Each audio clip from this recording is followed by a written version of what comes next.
we continue from here. Okay? The next movement is we fly. So we make three movements of the wings. So really we inhale and we exhale while moving forward. This is one. Okay? Again, two, and three.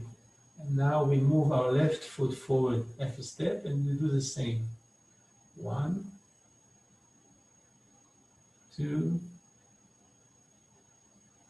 and three. So the weight is more on the left foot, which is for front of the right foot.